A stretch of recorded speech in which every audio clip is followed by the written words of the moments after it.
오늘도 수요 집회에 오신 여러분들 환영하고 축복합니다. 참 잘 오셨습니다. 오늘도 하나님께서 우리 가운데 말씀하여 주시고 또 깨닫게 하는 은혜가 있을 줄로 믿습니다. 우리가 잘 아는 이 둘째 아들은 아버지에게 유산을 상속받아서 먼 나라로 갔습니다. 그리고 오늘 말씀 시작은 다 없앴다라고 시작하죠. 유산이니까 그 재산이 얼마나 많았겠어요?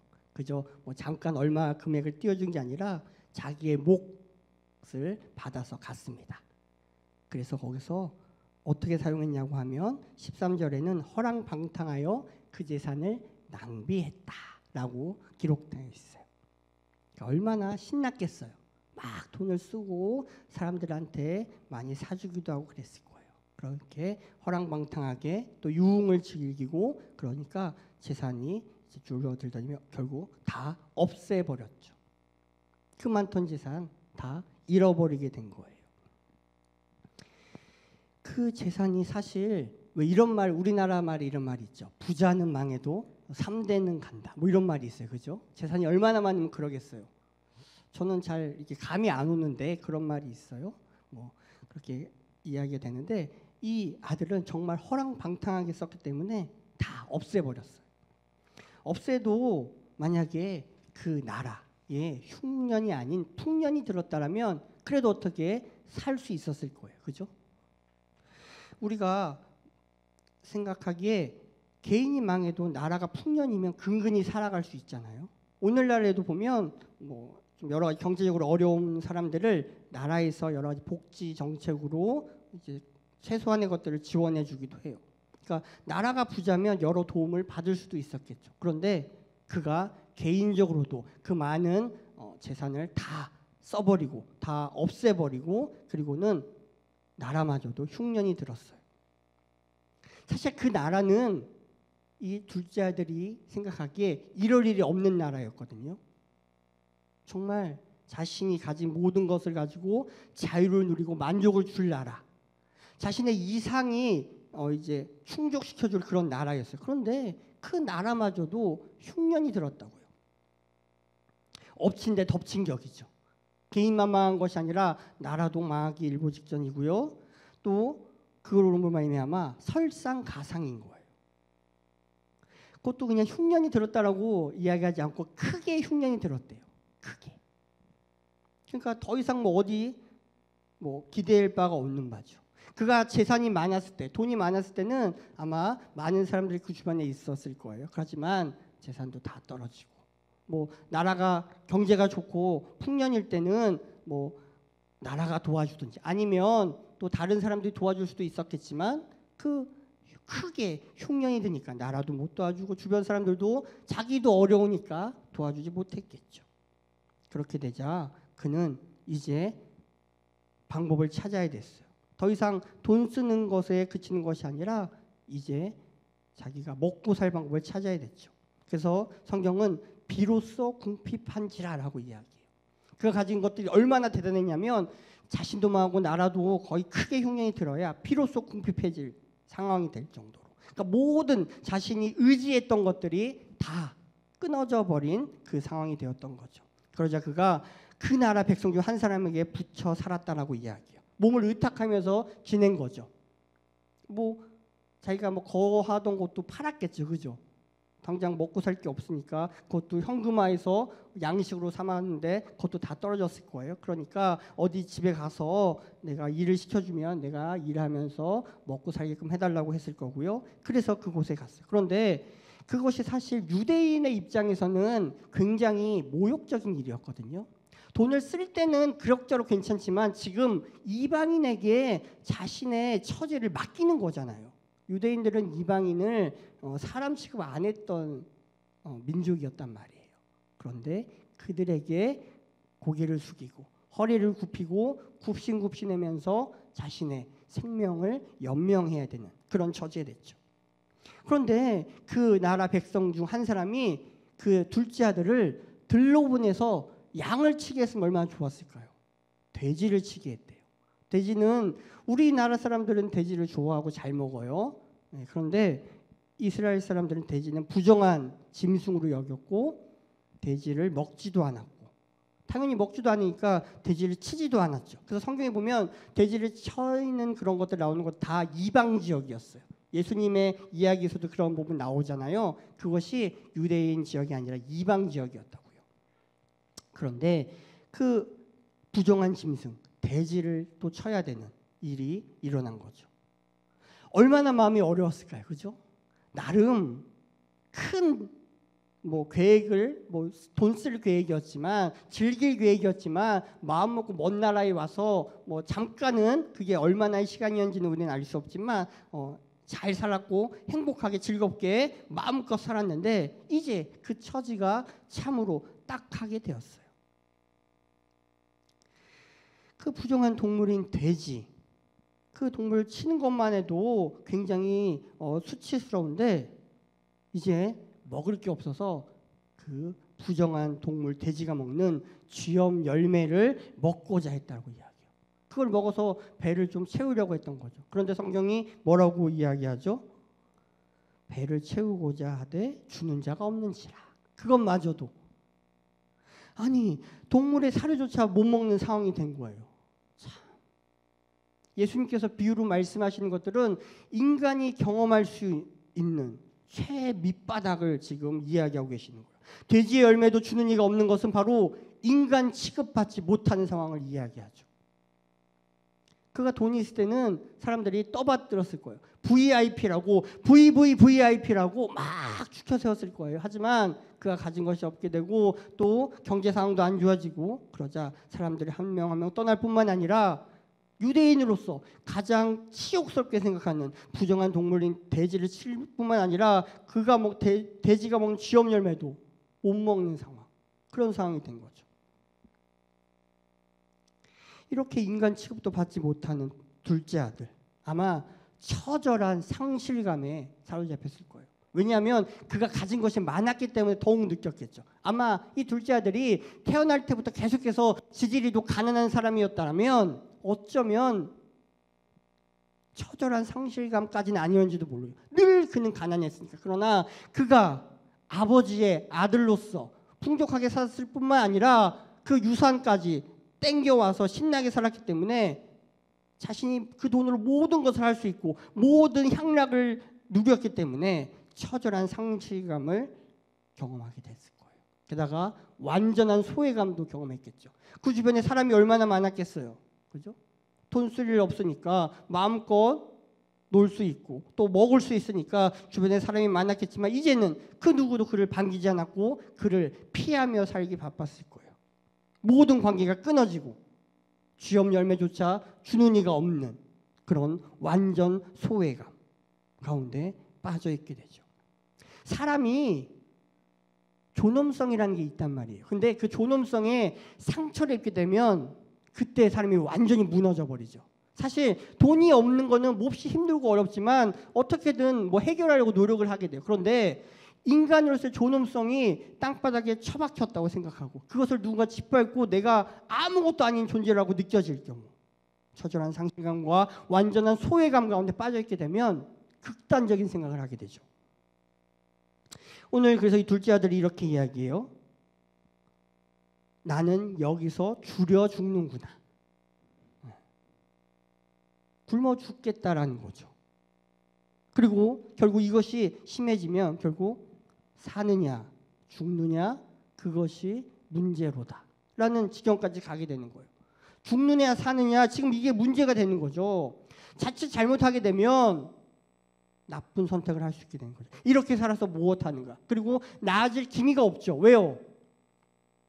도와줄 사람이 아무도 없는데 크게 흉년인데 내가 가진 것이 아무것도 없는 이 상황에서 나아질 기미가 전혀 없으면 죽음을 선택할 수 있게 되는 거예요. 다음 단계가 죽음을 생각하는 단계인 거죠. 그런 상황 가운데서 이 아들은 생각을 하게 돼요. 내가 지금 죽음을 선택해야 되나? 라는 그 순간에 생각을 하게 되는데 그가 생각한 것이 바로 자기가 원래 있었던 그 아버지의 집이었죠. 그 아버지의 집에서는 이런 걱정을 하지 않았는데 그때 생각해 보니까 양식이 너무 풍족해서 품꾼조차도 양식이 풍족했다는 거죠. 일하는 종들도 배불리 먹고 사는 그곳을 떠올리게 된 거예요. 떠올릴 수는 있어요. 그죠? 그런데 얼마나 고민됐겠어요.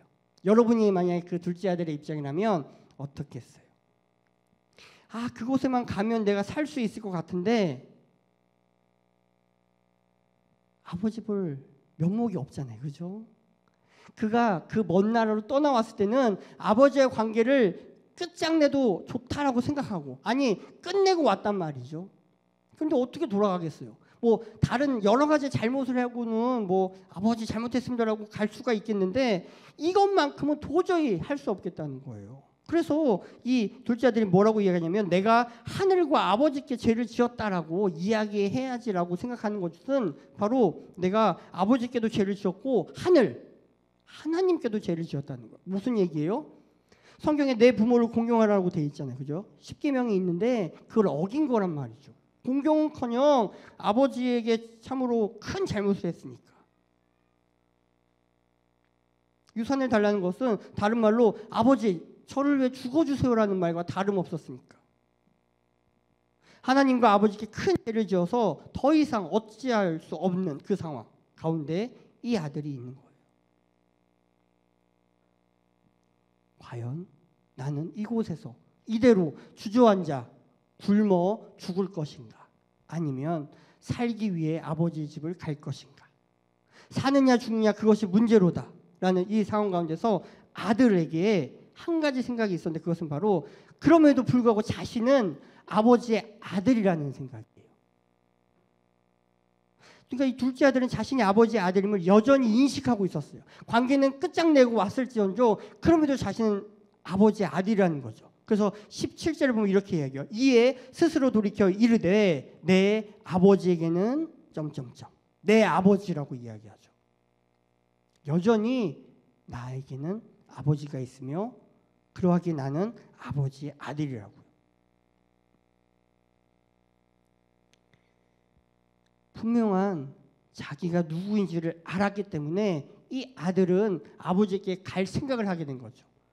낯짝이 없죠. 어떻게 아버지께 가요? 그럼에도 불구하고 내가 아버지니까 그래도 한번 가서 나를 아버지 아들로는 내가 말하지는 않겠고 품꾼으로 여기달라고는 해야지 라고 이야기할 생각을 하는 거죠.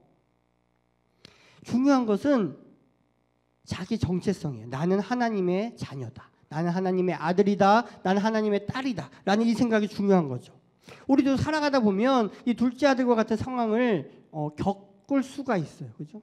이 정도로 완전히 밑바닥까지 가거나 완전히 처참한 상황, 아주 비참한 상황까지는 아니더라도 참으로 낮아질 때가 있다는 거죠. 그때에 우리가 잊지 말고 기억해야 할 것은 나는 하나님의 아들이다. 나는 하나님의 딸이다. 라는 생각이에요. 그걸 잊어버리면 다음 단계로 죽음을 생각하게 되는 거죠.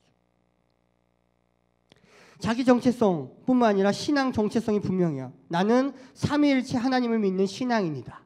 그래서 나는 하나님의 아들이고 딸일 수가 있는 거죠. 이것이 흔들리면 안 돼요. 이것이 흔들리면 상실 후에 내가 가진 모든 것들을 잃어버린 후에 하나님의 아버지의 아들이었음을 깨달으면 살 길을 택하지만 상실 후에 하나님의 아버지의 자녀임을 깨닫지 못하면 죽음을 택할 수도 있다는 거예요. 그래서 이 아들은 그 생각을 굳게 붙잡고 있었죠. 저 여러분도 참으로 낙담될 때가 있고 재물을 잃어버리거나 건강을 잃어버리거나 또 관계가 끊어지거나 무엇이든지 간에 다 없앤 후라는 이 문구처럼 우리가 가진 모든 것들이 다 없어져 버리는 순간이 올 수가 있어요. 게다가 그날에 크게 흉년이 든 것처럼 주변 환경조차도 다 안 좋아지는 첩첩산중이며 설상가상이며 엎침대 덮친격인 상황이 계속해서 일어날 때 우리가 잊지 말아야 할 것은 나는 하나님의 자녀라는 사실이에요. 매스컴을 볼 때 우리가 안타까운 소식을 접할 때가 있죠. 그렇죠? 유명인의 그런 극단적인 선택, 자살의 경우. 근데 더 안타까운 거는 그들이 그죠? 교회를 다녔던 사람일 때예요. 그죠? 여러분들도 떠오르는 인물들이 있을 거예요. 뉴스에서 보니 그가 신앙이 아예 없는 사람이라면 그럴 수도 있겠는데 그가 신앙이 있었던 사람이었다라는 거죠. 그런데 그가 그것을 잊어먹은 거예요. 자기가 가진 것들을 다 잃어버려서 그치고, 그래도 가장 중요한 것은 잃어버리지 말아야 되는데 자기 정체성, 자기 신앙 정체성은 잃어버리지 말았어야 되는데 그것마저도 잃어버린 사람은 극단적인 선택을 하게 된 거죠. 그래서 여러분들, 물론 그런 일이 없으면 좋겠지만 혹여라도 마음이 어려워지고 상황이 너무너무 안 좋아질 때에도 내가 누구인지는 결코 잊어먹지 마셔야 되며 잃어버리지 말아야 되는 거죠. 자기 정체성과 신앙 정체성은 우리 신자가 살아가면서 반드시 가지고 있어야 할 것들 중에 하나입니다. 둘째 아들은 이렇게 모든 유산을 탕진하고 공공함에 처해버렸어요. 그런 다음에야 스스로를 이제 돌이켜 볼 수 있게 된 거죠. 그가 스스로를 돌이켜 이르되라고 성경이 17절에 말하는 것처럼 이런 적이 없었던 거예요. 왜요? 아쉬울 게 없잖아요. 풍족하잖아요. 놀기 바쁘고 쓰기 바쁘고 먹기 바쁘고. 그런데 언제 스스로 돌이켜 생각해 보겠어요? 그런 것이 없다라는 거죠. 우리도 그렇지 않아요? 우리에게 부족함이 없을 때는 스스로 돌이켜 볼 수 있는 그런 기회가 잘 없어요. 그냥 너무 좋으니까 그냥 이대로만 쭉 지속됐으면 좋겠다라고 생각할 때가 있죠. 그런데 모든 것들이 어려워지는 공공함에 처한 순간이 와요. 그때 그 작은 아들이 내릴 수 있는 최선의 결론을 찾았어요. 그러니까 그의 실패, 그의 어려움은 스스로를 돌아볼 수 있는 기회를 줬죠. 이렇듯 하나님은 사랑하는 자들에게 종종 시험과 시련을 주실 때가 있어요. 우리는 이렇게 생각해요. 하나님이 나를 사랑하지 않으셔서 시험과 시련을 주시나 보다. 그죠? 아무개 집사, 아무개 권사는 하나님이 사랑하셔서 집도 부자, 자녀도 잘 돼. 뭐 아쉬울 게 하나도 건강해. 근데 왜 나는, 우리 집은 돈도 없어. 애도 막 골치야. 막 여러 가지 막 근심과 걱정이 많아. 하나님이 나와 내 가정은 덜 사랑하시고 아무개 장로, 아무개 권사 집사는 더 사랑하시나? 이런 생각이 들 때가 있어요. 그런데요, 아니요, 그렇지 않아요. 하나님은 사랑하는 자들에게 시험과 시련을 허락하세요. 왜요? 사랑하시니까. 돌이키라고, 스스로 돌이켜 볼 수 있는 기회를 주시는 거죠. 계속 성공한 사람은 자기를 돌아볼 기회가 없어요. 문제가 없다고 여기기 때문이죠. 지금 아프고 힘든 시간을 지나고 있다면 어쩌면 하나님이 주신 기회의 시간일 수 있어요. 여러분들, 그 기회를 놓치지 않았으면 좋겠어요. 코로나가 시작되고 교회에 오지 않고 온라인으로도 예배드리지 않는 성도들이 있죠. 그들이 처음에는 여러 가지로 어색함을 느꼈어요. 하지만 편안함과 익숙함을 느껴졌죠. 그들 중에는 신앙이 뭐 깊은 사람도 있었을 테고 얕은 사람도 있었을 거예요. 그러나 그런 신앙의 깊음과 얕음의 차이는 있겠지만 신앙이 있는 상태로 영적인 먼 나라로 간 거예요. 하지만 시간이 지나면 언젠가는 바닥이 나는 순간이 온다는 거죠.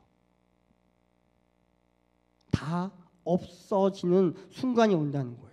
지금은 괜찮은 것 같지만 조금씩 바닥을 향해 가고 있는 거죠. 결국 다 없어지는 것은 시간 문제예요. 우리에게도 영적인 문제든 물질적인 부분이든 건강이든 언젠가는 없어질 수밖에 없다는 거죠. 그때 우리가 어떻게 되냐면 바로 20절 말씀이에요. 이에 일어나서 아버지께로 돌아가니라. 이것이 필요한 거예요. 그 절망의 자리, 그 비참한 자리에 앉아 있어서 엎드려져 있는 것이 아니라 일어나야 된다는 거죠. 그리고 아버지께로 돌아갈 그 발걸음을 떼는 거죠. 한편으로는 양심이 있는 사람이 더 하나님께로 돌아오는 게 어려운 경우를 보게 돼요.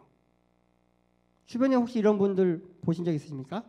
그러니까 교회도 다니고 신앙생활도 하다가 이제 교회와 멀어지고 또 이제 세상 재미, 세상에서 노는 것들, 이러다가 죄도 짓고 뭐 여러 가지 것들 막 해요. 그러니까 이제 하나님께 못 돌아오는 분들이 있어요. 하나는 죄를 많이 져서 하나님한테 못 가, 예배 못 드려, 교회 못 가겠어라고 말하는 사람들이 있죠. 그런데요, 또 한편으로는 뻔뻔한 사람들은 또 잘 와요. 우리가 생각하기에 야, 저 사람은 정말 어떻게 교회 오지? 이렇게 생각이 드는 사람이 있어요. 근데 그 사람은 오히려 와요. 참 신기하죠. 그러니까 결국 하나님 아버지가 돌아오는 건 나의 도덕과 양심의 문제가 아니라 은혜가 임하느냐 아니냐. 은혜가 임하면 내가 아무리 심각한 죄를 저질렀다고 하더라도 하나님 아버지께 돌아올 수 있는데, 은혜가 없으면 내 그 알량한 양심과 도덕적 기준 때문에 하나님 아버지께 돌아오지 못하게 되는 거죠. 이 아들이 그래서 이에 일어나서 아버지께 돌아오고 있는데요, 일어나기까지 스스로 돌이켜 생각하면서 많은 생각과 고민이 있었을 거예요. 그리고 오는 중에도 생각과 고민과 여러 가지 일들이 있었겠죠. 그 귀향하는 가운데, 아버지께로 오는 그 가운데 의심이 들지 않았을까요? 어떤 의심일까요? 한편으로는 내가 가면 아버지가 날 용서해 주지 않으실 거야. 더 나아가서 아버지가 나는 아버지 아들이라 일컬어짐을 당할 수 없으니 품꾼의 하나로 여기소서라고 하더라도 그것마저도 받아주시지 않으실지도 몰라. 아니, 더 나아가서 그 유산을 다 써버린 나를 막 혼을 내신다든지 뭐 어떤 것도 조치를 취하신다든지 이런 생각이 들 수도 있어요. 아니면 뭐 발도 못 붙이고 쫓겨날 수도 있을 거고요. 뭐 여러 가지 것들. 왜요? 자신의 잘못을 생각하면. 결국 아버지의 사랑은 조건적인 사랑이라고 생각하는 거죠. 내가 아버지의 말에 순종했을 때만, 내가 아버지의 말을 잘 들었을 때만 아버지는 나를 사랑하셔 라는 그 생각이 이 아들에게 찾아오면, 그 먼 나라에 가서 뭐 하루 이틀로 돌아올 길이 아니었단 말이죠. 먼 나라였으니까 몇 날 며칠 걸려서 오는 중간에, 그 순간에는 너무 배가 고파서 굶어 죽는 것보다는 아버지께 가는 게 낫겠다라고 생각해서 가더라도 오는 중간 또 마음이 변하잖아요. 사람 마음이 얼마나 그래, 그죠? 지난밤 생각과 오늘 아침의 생각이 다르다고요. 오는 중에도 몇 번이고 다시 돌아갈까? 아니면 몇 번이고 포기할까? 라는 생각이 들 때가 있었을 거예요. 그러나 이 아들은 끝까지 그 먼 나라에서 아버지의 집까지 가는 그 길을 오죠. 왜 왔죠? 어떻게 올 수 있었죠? 아까 말씀드린 듯이 자기 정체성이 있었던 거죠. 나는 아버지의 아들이야. 사랑받을 가치가 있는 사람만 사랑하는 것이 세상의 기준이고 세상의 논리죠. 그죠? 그래서 보면 누가 봐도 사랑할 만한 사람은 사랑을 받아요. 그리고 사랑받을 가치가 없는 사람은 그렇지 못하죠. 이 생각이 우리에게도 있을 때가 너무나 많다라는 거예요. 나는 과연 사랑받을 만한 자인가? 하나님께, 또 우리 가족에게, 또 우리 교인들, 성도들에게 나는 과연 사랑받을 만한 가치가 있는 사람인가? 그래서 우리는 그것을 증명하기 위해서 얼마나 많이 애를 씁니까? 그죠? 나는 이만큼 사랑받을 만한 가치가 있는 사람이라는 것을 증명해 보이려고 하고요. 성공하면 으쓱대죠. 우쭐대요.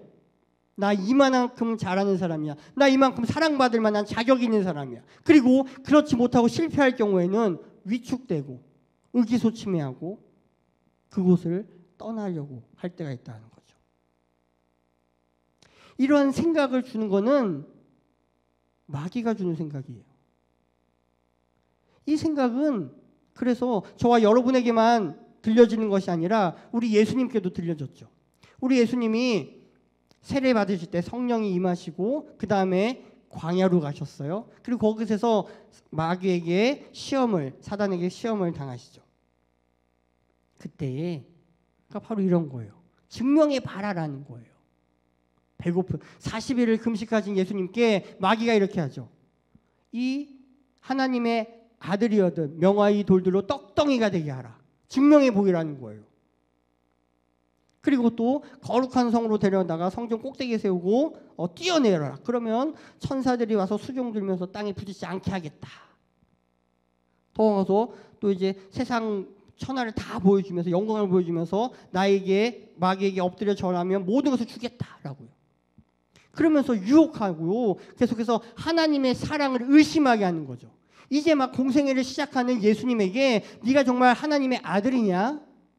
네가 이런 거는 해야 하나님의 아들 아니겠니? 이것도 못하면서 무슨 하나님의 아들이니? 무슨 네가 일을 하겠다는 거니? 라고 계속해서 예수님한테 이야기하는 거예요. 그 사단의 시험과 유혹과 음성은 우리에게도 계속해서 들려진다는 거죠. 넌 안 돼. 네가 그러고도 뭘 하겠어? 포기해. 너는 가치가 없어. 너는 하나님의 딸이라고 아들이라고 불릴 만한 자격이 없어. 라고 계속해서 우리에게 속삭인다는 거죠. 그때 예수님께서 뭐라고 말씀하시죠? 사탄아 물러가라.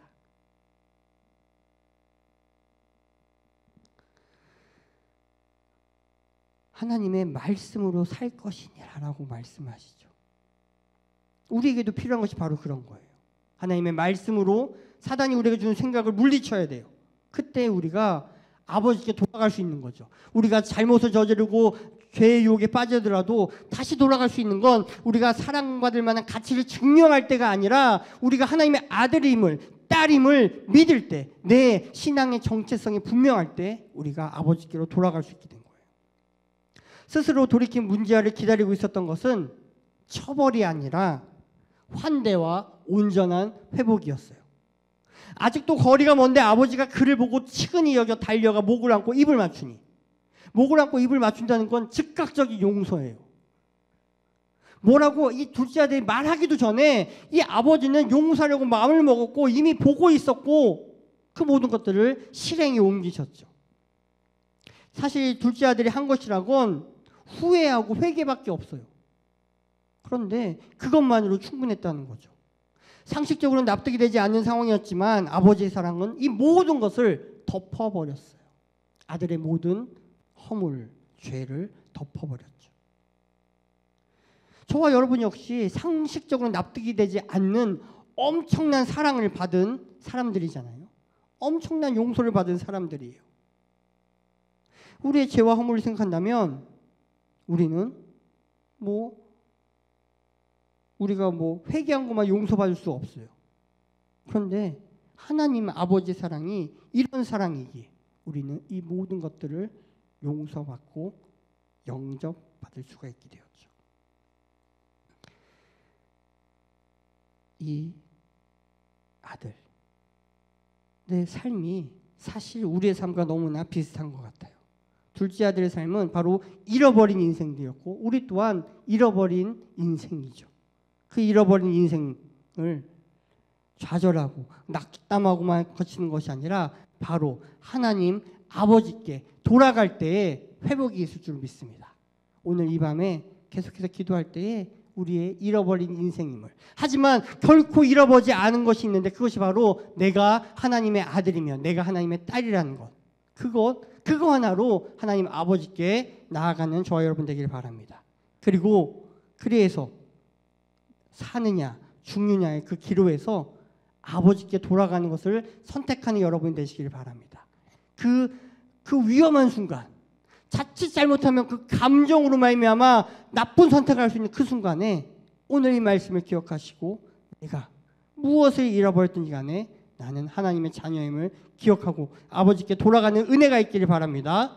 그리고 그 하나님 아버지의 사랑은 조건적인 사랑이 아니에요. 내가 잘해야지만 받을 수 있는 사랑이 아니라 나에게 의심을 주는 그 사단의 생각을 말씀으로 물리치고 그 성령 충만함으로 믿음으로 굳건한 그 아버지와 자녀의 관계, 그 관계로 참된 만족과 참된 행복을 누리는 저와 여러분 되기를 간절히 바랍니다.